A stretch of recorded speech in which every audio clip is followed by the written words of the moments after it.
world and my 3 viewers. Welcome back to my channel.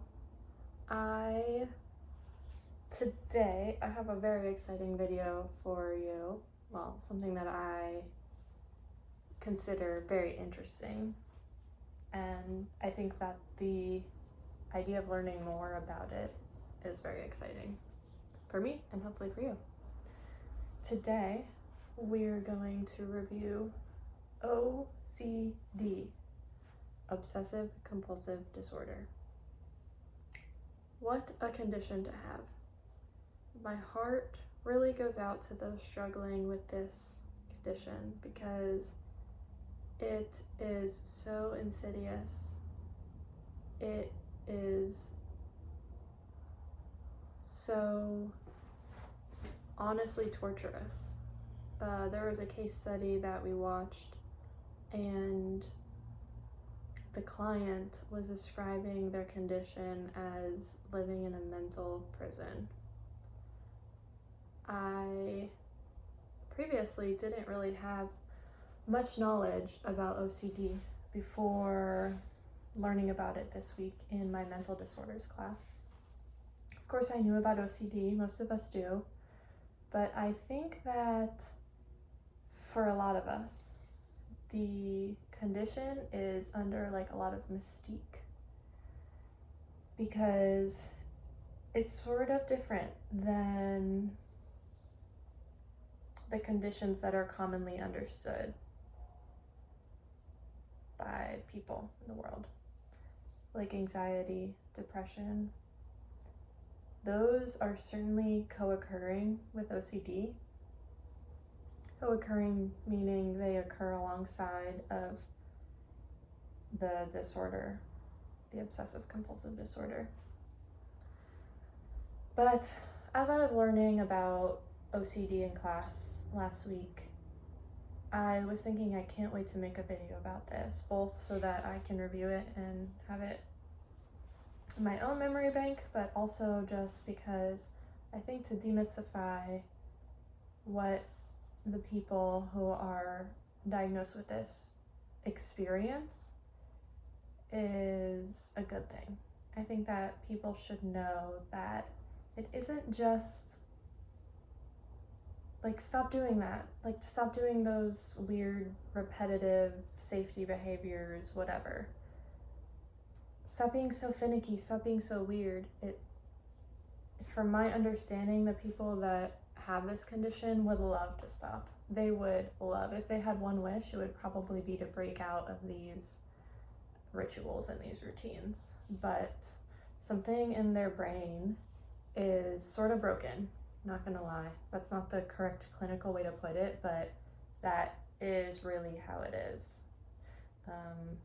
Normally, when we exist in the world, we have thoughts that maybe we need to do something to keep ourselves safe. Like, before we leave, we check the oven.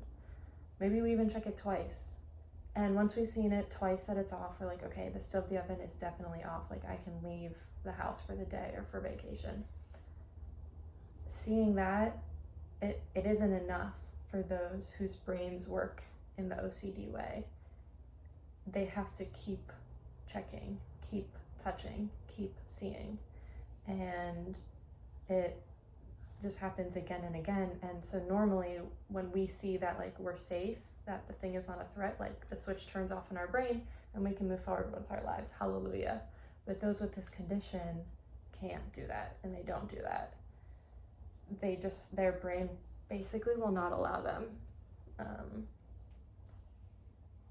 And that, I think that is probably one of the reasons that people would describe the condition as being in a mental prison. So I'll just go over some of the things that I learned, some interesting tidbits to review about this condition. Like I mentioned, a lot of the things that they do are involuntary. So checking things, repetitive, ritualistic. they don't choose to do it a lot of times. It's just something that their body feels it needs to do. Like I said before, one of the components of this condition is that people are often frustrated with themselves. They want to leave the house. They want to leave the house without having to do rituals. Maybe they want to be able to enjoy a day out with their friends without having their mind constantly thinking about, like, this is contaminated, that's contaminated, things like that. So they're frustrated with their condition for sure. Another interesting thing is when people have to repeatedly do their rituals, when they have that sort of version of OCD, when they can finally stop. For example, let's just use hand washing, because contamination is like a common thread that comes up, or a common topic or subject that comes up with those with this condition.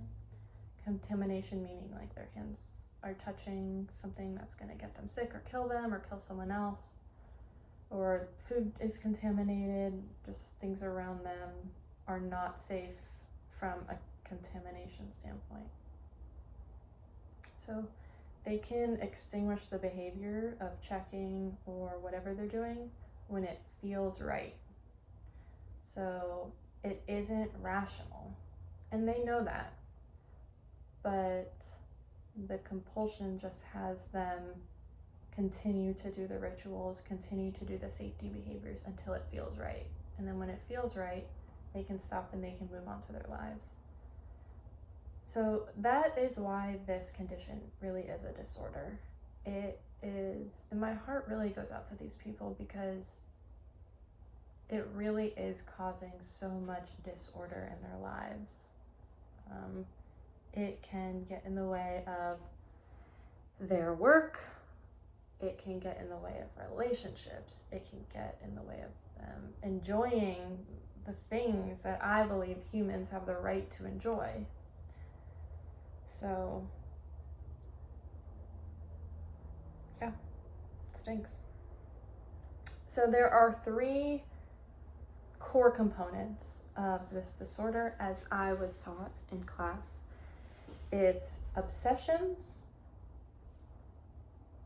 it's compulsions, and then behaviors. So the obsession is their unwanted or intrusive thought. Normally, humans, people, we get intrusive thoughts. We're like, oh, what would happen if I insert messed up thought here? Like, what would happen if I spilled this hot coffee all over my boss? I don't know. But we can kind of turn it off and move on from them usually. In OCD, that doesn't happen, the ability to turn off that intrusive thought. So the first component with obsessions is that they have these unwanted intrusive thoughts. They can't redirect their thoughts from it. And then second comes the compulsions. The compulsion are the things like washing hands, checking things, arranging, rearranging, counting things, ordering things in a certain way. This is a behavior to accommodate the fear. So it can be as simple as, if I check the stove enough times, my house won't burn down and my dog who's in the house won't die or something. But it can also be like, oh, if I order things correctly on the shelf, then things are right in the world and nobody in my family will magically die of a car accident. It can sort of be that magical and like unrelated in the series of thoughts that goes on. So, like I said, the compulsion that comes from the obsession is a behavior to accommodate the fear, and the function of the compulsion is to reduce the fear. If I blank, then blank. If I check this, then I won't be hurt. Then my family won't be hurt. Then I will be seen as doing things correctly. Everything will be good.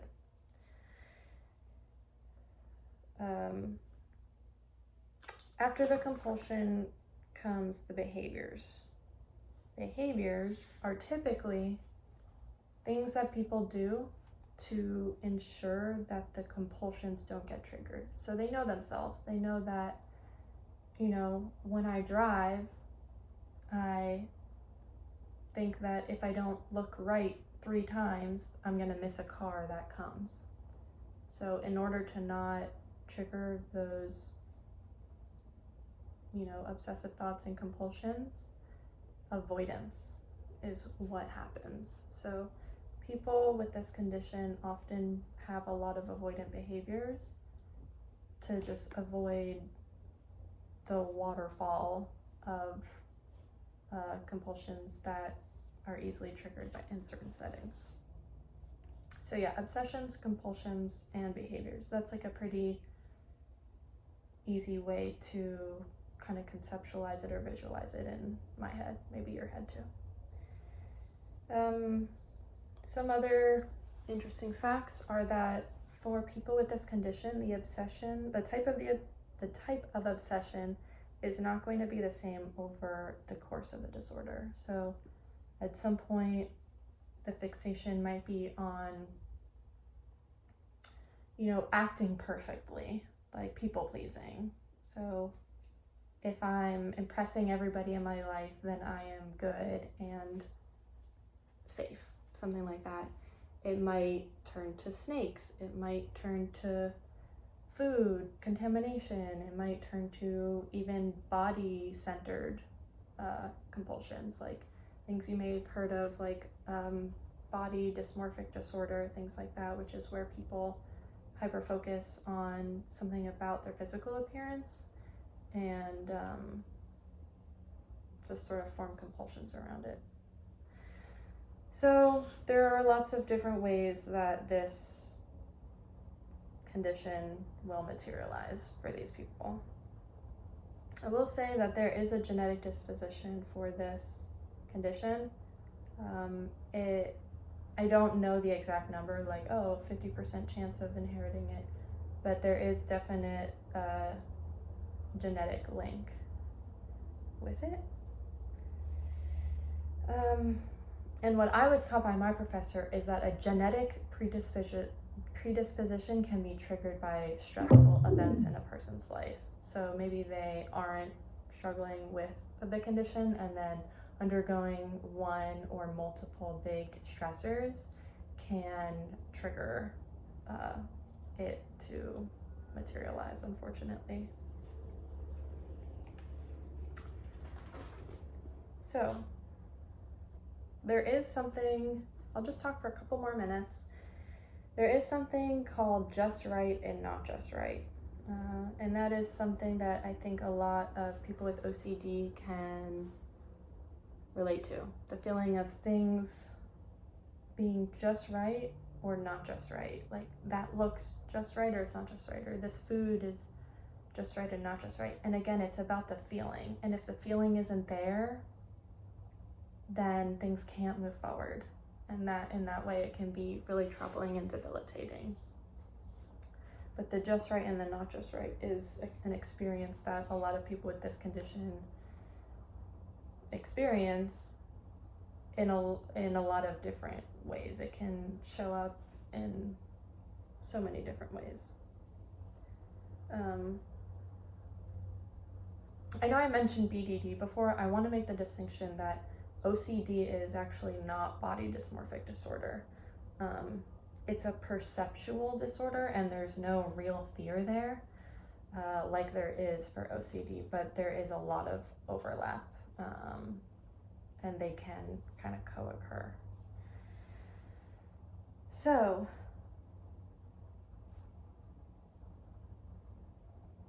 another interesting thing, which wasn't that surprising for me, but was good to know, was that when me as a clinician or other mental health professionals are working with people with OCD, it is going to be very helpful to work with the whole entire family, because typically when somebody is struggling seriously with a disorder, their family will do things to accommodate them. They'll change the way they do things, sort of maybe even walk on eggshells in some way. And so behind the scenes, you want everybody who's interacting with this person on a large scale to be on the same page. And if they're not, then the treatment that they're getting in therapy will be less effective, because in therapy, maybe we're having the person confront these things that they have had, armoring around them and keeping them safe for a lot of years. And if they're allowed to still perform those things and kind of fall back on the safety behaviors at home, then what's happening in session won't be as effective, really. One of the last things I want to say about OCD, and one of the reasons that my heart really goes out to these people the most, is they have this idea that they have a special and unique responsibility to protect others.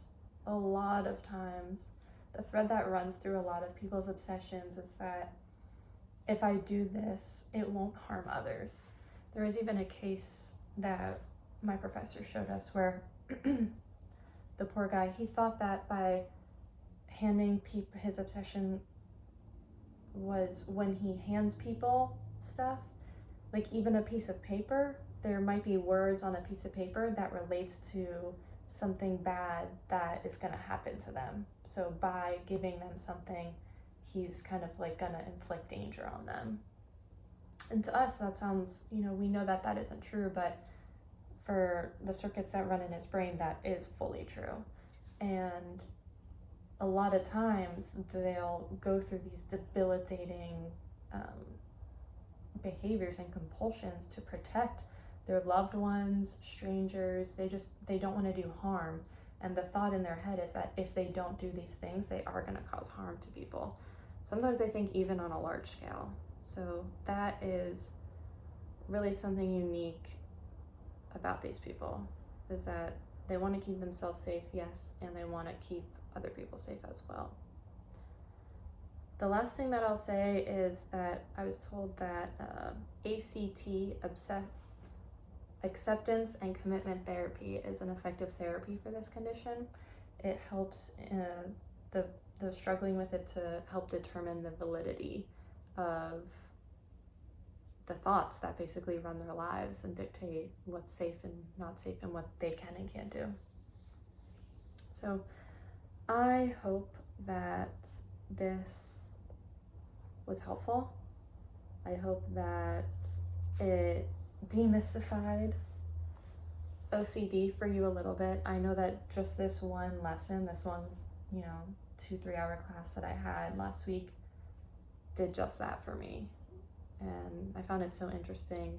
I don't know if I will want to work with these clients in the future, but I'm sure that they'll come into my office, I'll come across them. So it was really enlightening to sort of just get a view into what the experience is for these people and a little bit about what's happening. I think a lot of times if we know people with OCD or we have someone who is struggling with this condition, they can sometimes do it quietly and cover it up. I think a lot of times people with OCD hide their weird things that they're doing, their rituals and their safety behaviors, and often only the people just like the closest to them know about it. And so I think it would be great if just people in general knew more about it and could understand it. So thank you for watching this video. I hope you enjoyed it. I know I enjoyed talking to you about it. And please leave a comment down below if you did enjoy it. I'd love to engage with the 3 to 5 people who are watching my videos. And keep watching. Hope to see you in the next one. Bye.